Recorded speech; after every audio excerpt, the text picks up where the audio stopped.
is a very nice men's clothing store in University Heights, Ohio. We're at 13890 Cedar Road.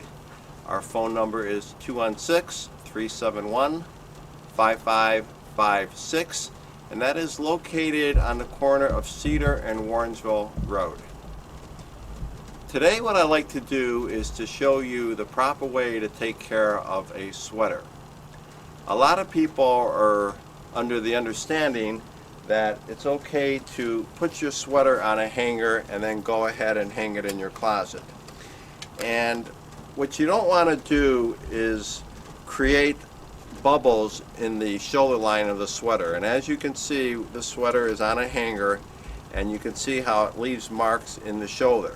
And after a few days of that hanging like that, when you take it off, you're going to have little bubbles in the sweater. In addition to that, depending on the fabric, like if it was a cotton sweater, you'll find that after a few days the sweater begins to stretch out and get longer and lose its shape. So putting a sweater on a hanger is a no-no. What you want to do is fold the sweater in a proper manner so that it keeps the longevity of the sweater. You should take the sweater and put it on a flat surface, and then take one sleeve and wrap it across the back of the shoulder line to the edge of where the sleeve meets the shoulder line of the sweater. You then take the other one and put it on top like so. Then you take one side and fold it to the center about an inch or so away from the neckline, and bring the other one the same. Then you just take it and fold it like that, and you have a perfectly good sweater folded. Now, there's benefits to doing that, as well as benefits to taking care of all your clothing, pants, shirts, suits, and so on. And one of the things that takes away the longevity of an article is cleaning. The least amount of time you can send a garment to a cleaner, the better off you are, because it's the actual cleaning substance, the cleaning materials, and the process of cleaning it that actually wears down those fabrics. So you want to actually take your clothes and clean your clothes as least as possible. One trick is when you get done wearing a sweater and you come home and maybe you've been in a bar, if there's still any smoking areas or restaurants, which are hard to find, but maybe you're in a casino where there's smoke or there's odors, or you're in a Chinese restaurant where you pick up the odor of the cook.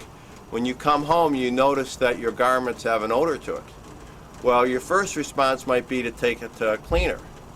And again, you want to stay away from that. So if you just take your garment and just very neatly lay it over a couch or a chair and just let it sit there for that night, and then in the morning go ahead and fold it, you'll see that the odors will leave the garment and you're good to go.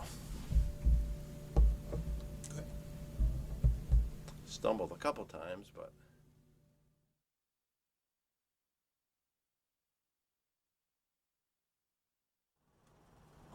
hello, I am Jeff again from Kay's Menswear at Cedar Center on the corner of Warrensville and Cedar Road, and today we are going to learn the 3 knots that you'll want to tie when wearing a tie. To start off with, there's 3 types of knots. It's quite simple. There's one that's called the 4-in-hand, one that's called a single Windsor, and one that's called a double Windsor. And today we're going to tie all 3.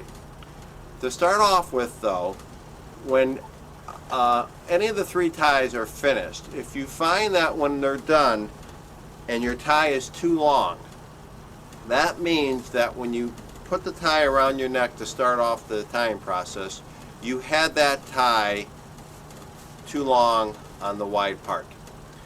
When you get finished, and if you find that the tie is too short, that means that you had the smaller end of the tie too long this way.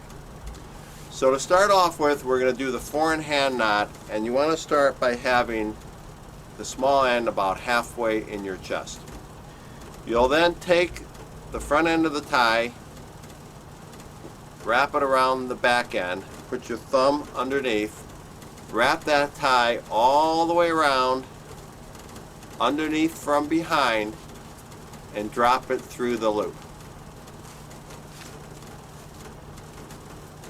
You then will take the back end of the tie, grab the front or the knot, and pull it down to under your collar.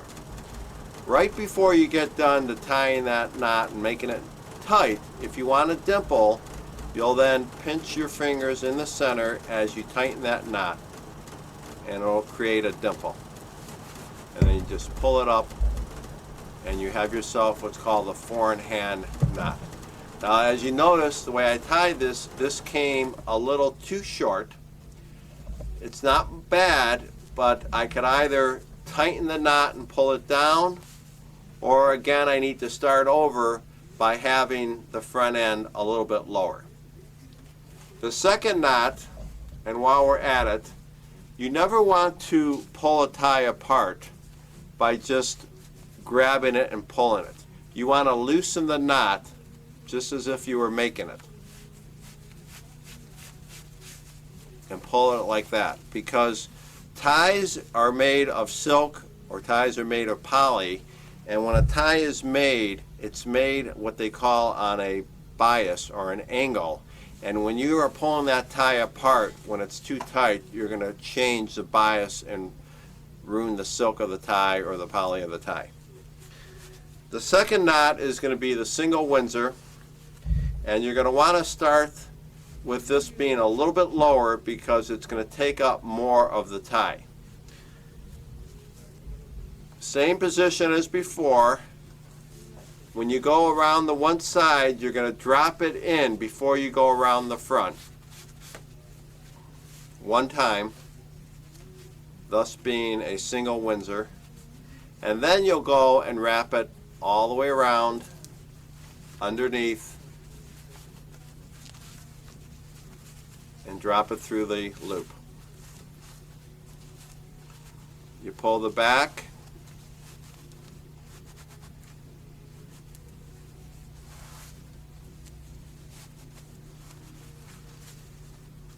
and if you want the dimple, you squeeze the dimple.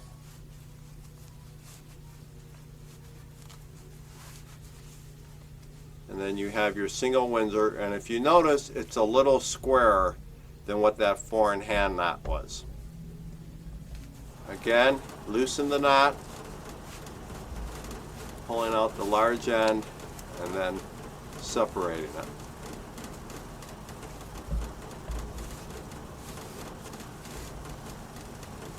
Okay, the double Windsor requires taking up a lot of the tie. So especially with a lot of these modern ties, you're going to want to start very high on this side of the tie. Put your thumb underneath. You're going to wrap around and go under immediately on the one side, and then you're going to wrap around and go on the other side, thus creating the double Windsor. I always like to play a little bit with the base of the tie to make sure it's kind of neat and straight before I finish it. You then simply wrap it around again, underneath, and pull it through. And if you'll notice,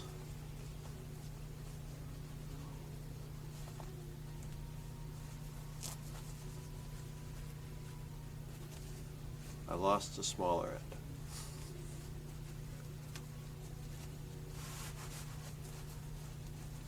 Okay, if you notice, I messed up, and I'm glad I did, because in learning how to tie a tie, you're going to find that you're not going to get it the first time.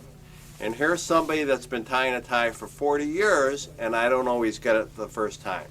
So you shouldn't get flustered. Just take it apart and start over. It happens to all of us. So again, on the double Windsor, start with this end very high, wrap it underneath on the one side, go around and come under the second time, kind of straighten the base, and then wrap it around the front.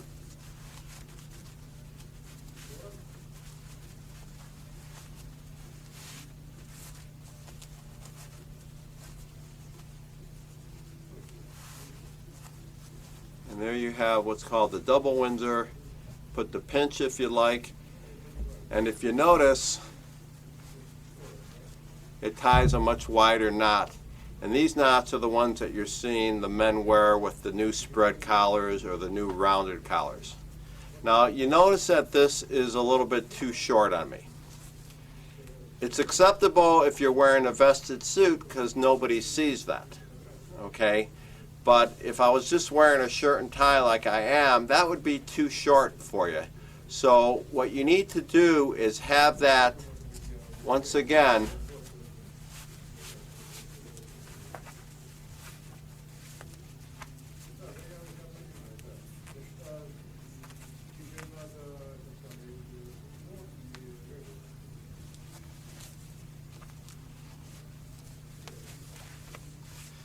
you need to have this end higher up.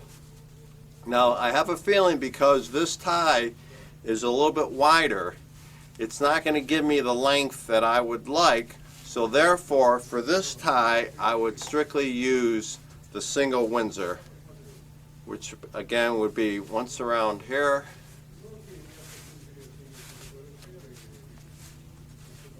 because the single Windsor definitely takes up less tie underneath.